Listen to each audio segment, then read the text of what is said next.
मित्रों, मैं हूं बिस्मिल्लाह आफ्ताब आलम। आप देख रहे हैं उर्दू हिंदी नॉलेज चैनल। और जैसा कि आप लोगों को मालूम है, कल एग्ज़ाम है हिंदी बीए फर्स्ट ईयर का।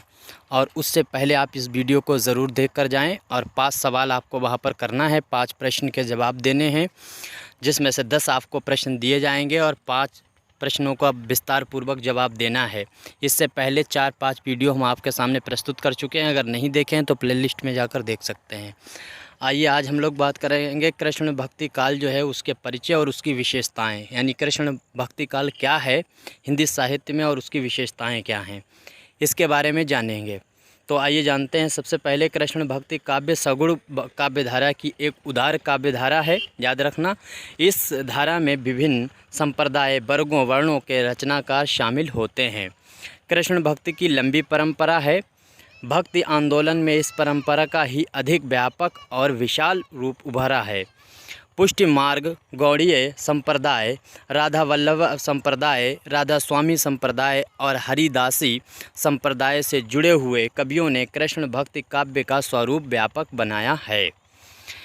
अब याद रखना, कृष्ण भक्ति जो है उसमें वल्लभाचार्य जी ने पुष्टि मार्ग में 4 शिष्यों, सबसे पहले वल्लभाचार्य का नाम आता है कृष्ण भक्ति में, और इन्होंने क्या किया था, पुष्टि मार्ग में 4 शिष्यों को, सूरदास, परमानंद दास, कुंभन दास और इसके बाद में कृष्णदास को दीक्षित किया था।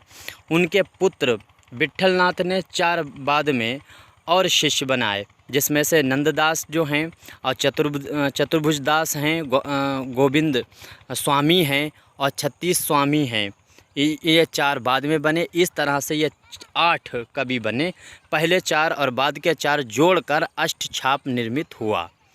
तो याद रखना किसने अष्टछाप निर्मित किया था। इसको, कहानी को ऐसे याद रखना, मैं जल्दी से पढ़ने की कोशिश करता हूँ। अष्टछाप कोई वैचारिक संस्था नहीं है, यह तो 8 पुष्टि मार्ग के भक्तों का समूह वाचक है। कृष्ण भक्ति काल में इन्हीं कवियों की वीणा का स्वर सबसे अधिक निनादित हुआ और हरिदासी संप्रदाय के स्वामी हरिदास एवं राधा वल्लभ संप्रदाय के हित हरिवंश भी इस धारा के प्रमुख कवि हैं। संप्रदाय निरपेक्ष कवित्रियों में रसखान और मीराबाई उल्लेखनीय हैं। कृष्ण भक्ति काव्य में वर्ग वर्ण की समानता के साथ साथ स्त्री पुरुष की भी समानता पर जोर है।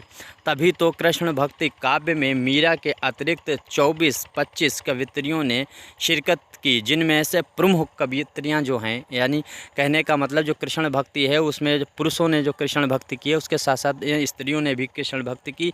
मीरा का नाम प्रचलित है, लेकिन इसके अलावा 24-25 कवित्रियाँ और थी, जिनमें ख़ास नाम जो हैं वो सत्यभामा है और सहगौरी है, उबेठी हैं और सीता आदि ये प्रमुख हैं। अब हम लोग बात कर लेंगे जो कृष्ण भक्ति काव्यधारा है उसकी जो विशेषताएं हैं, उन विशेषताओं पर बात करेंगे। सबसे पहले तो राधा कृष्ण लीलाओं का वर्णन, ये विशेषता है काव्यधारा की, कृष्ण भक्ति की। इसमें क्या देखते हैं, कृष्ण भक्त कवियों ने अपने काव्य में राधा कृष्ण की लीलाओं का वर्णन विशेष रूप से किया है। श्री कृष्ण के बाल्य रूपवा प्रेम लीला के मधुर रूप की झांकी का चित्रण कृष्ण भक्ति कवियों ने अपनी रचनाओं में बखूबी किया है। सूरदास ने कृष्ण के वचन लिया चित्र एवं प्रेम संबंधित चित्रण को बहुत ही मधुर भाव से प्रस्तुत किया है। इसके बाद में रीति तत्व का समावेशन, अगली विशेषता है ऋतु तत्व का समावेशन। इसमें क्या है, कृष्ण भक्ति साहित्य आनंद और उल्लास के साहित्य है। कृष्ण भक्ति कवियों ने अपने काव्य में श्रृंगार वर्णन के साथ साथ प्रति तत्व का भी समावेशन किया है। काव्य में अलंकार, निपुण एवं नायिका भेद का सुंदर चित्रण भी प्रस्तुत किया है। सूरदास और नंदा दास जैसे महाकवियों ने अपने काव्य में प्रीति तत्व का समावेशन बखूबी किए हैं। सूरदास ने साहित्य लहरी में नायिका का भेद एवं अलंकार का वर्णन किया है तथा नंददास ने अपनी रसमंजरी में नायिका भेद का वर्णन किया है। तो इस तरीक़ा से रसमंजरी है और सूरदास की लिखी हुई साहित्य लहरी, इन दोनों में वर्णन किया गया, अलंकार का वर्णन किया गया है, नायिका का सौंदर्य चित्रण किया गया है। इसके बाद में प्रेममयी भक्ति अगली विशेषता है। चौथी विशेषता है, कृष्ण भक्त कवियों ने अपने काव्य में प्रेममयी भक्ति भावना की अभिव्यक्ति की है। कृष्ण भक्ति प्रेम की भाई छवि अपने काव्य का प्रमुख विशेष बनाकर प्रेम तत्व का निरूपण किया है। कृष्ण भक्ति कवियों ने वात्सल्य और संख्य और माधुर्य के क्षेत्र में कृष्ण लीलाओं का गान करते हुए अपनी भक्ति भावना का परिचय दिया है। इसके बाद में अगली विशेषता है जीवन के प्रति आवश्यक राग रंग। इसमें क्या है, कृष्ण काव्यधारा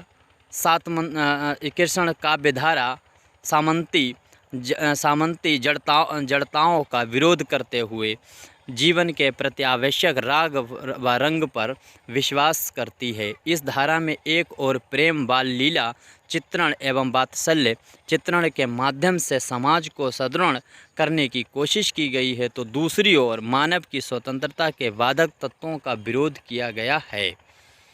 अब अगली है प्राकृतिक चित्रण। अब प्राकृतिक चित्रण के बारे में हम लोग जानेंगे। प्राकृतिक चित्रण क्या है, इसके बारे में जानते हैं। कृष्ण काव्यधारा में भाव की प्रधानता होने के कारण प्राकृतिक चित्रण आलम्बन रूप में कम तथा उद्दीपन रूप में अधिक हुआ है। जहाँ जहाँ राधा कृष्ण के सौंदर्य का चित्रण किया गया है, वहीं उनकी ब्रजभूमि का सौंदर्य का निरूपण भी कृष्ण भक्त कवियों ने अच्छी तरह से किए हैं।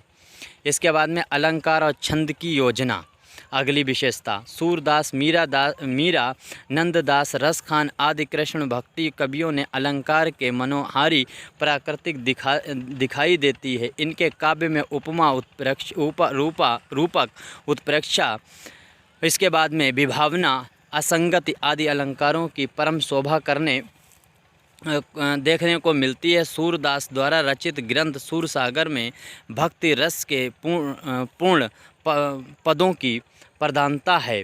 वहीं नंददास ने रूप मंजरी व रास मंजरी में दोहा चौपाई छंद का प्रयोग किया है। किसने दोहा चौपाई छंद का प्रयोग किया है? नंददास ने। इसके बाद में रस योजना में कृष्ण भक्ति काव्यधारा में कृष्ण की बाल लीला के चित्रण में वात्सल्य रस तथा प्रणय क्रीड़ाओं यानी खेल संबंधी बातें शामिल की गई के चित्रण में श्रृंगार रस की प्रधानता है। सूरदास, नंददास एवं मीरा के काव्य में रस का प्रयोग मुख्य रूप से दिखाई पड़ते हैं। सूरदास ने श्रृंगार एवं वात्सल्य रस का वर्णन अपने काव्य में बखूबी किया है। इसके बाद में भाषा शैली में देखते हैं समस्त जो कृष्ण भक्ति है उसमें भाषा शैली कैसे प्रयोग हुई है। समस्त कृष्ण भक्ति काव्य में ब्रज भाषा का रूप देखने को मिलता है। कृष्ण भक्ति काव्य की भाषा ब्रज है।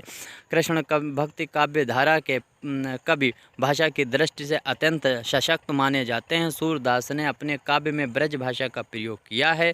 उनकी भाषा मधुर्य, सस्ता, कोमलता आदि गुणों के कारण व्यापक काव्य भाषा के रूप में प्रतिष्ठित हो चुकी थी।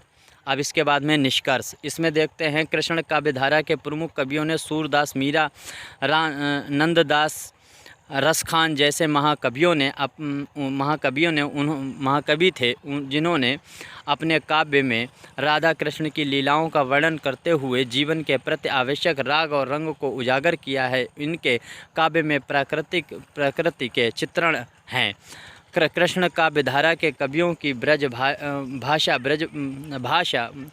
भाषा ब्रज है।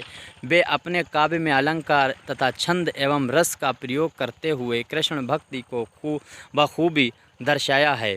इस प्रकार कृष्ण काव्य की विशेषताओं में ये सभी तत्व विराजमान हैं। तो आज मैंने ये बात कर ली है आपके सामने कृष्ण भक्ति के बारे में और इसकी विशेषताएं क्या हैं इस पे बात की है। और ये इसके क्या कौन कौन कवि हैं उन पर बात की है। अष्टछाप के जो 8 कवि थे उन पर बात की है। उम्मीद करता हूँ आपको समझ में आ गया होगा।